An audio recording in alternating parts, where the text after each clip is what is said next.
Hello, my name is Tracy Atkins, and I'm here with businessman extraordinaire and entrepreneur, Mr. Robert Bob Johnson. How are you today? Tracy, I'm delighted to be here. Thank Great, you. thank you. Mr. Johnson, we're going to talk about everything, your past, present, and your future.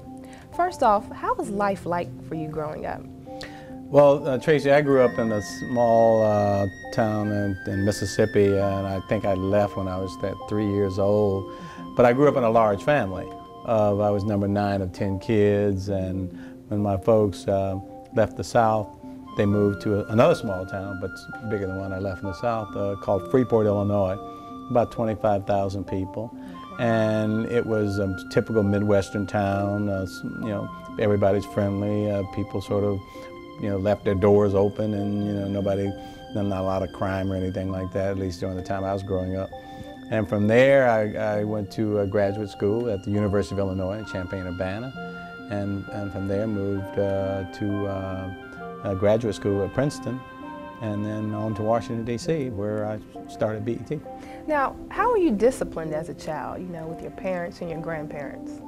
Well, there's sort of discipline and there's discipline. I mean, the one discipline is what I call the value system that your parents sort of established for you early on. It's like you don't steal anything, you don't lie, you work hard for what you get, and so you create a value system or an ethic in your lifestyle. But clearly, when you do something wrong, back in what I call old school days, you do something wrong, at least my father would grab a switch. If he couldn't find a switch, he'd take off his belt and give you 1 or 2 pops across the legs or the butt. And that was it. But you rarely had those, only when you really did something, what I would call stupid. Okay. But that's the way discipline was. But really the discipline was, in this family, you act right. And that was probably the best way to describe the discipline. Okay. Now, with all of your degrees and business experience, how important would you say education or having a degree is in today's society?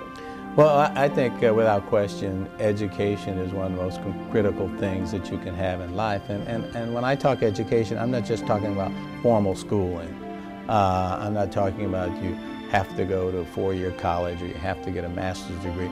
I'm talking about the education that comes with understanding how to make critical choices, how to understand how the decisions you make can have an impact on your life, your responsibility to take care of yourself, your responsibility not to do things that are not in your best interest.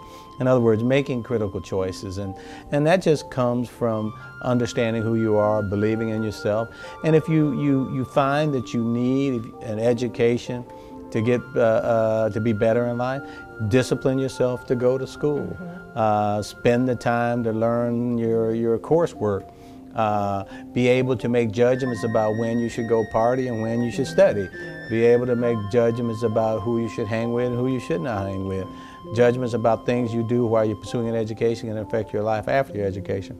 All of these things to me are part of what I call lifelong learning. And if people approach their lives like that, then we've got to deal with the consequences. Okay.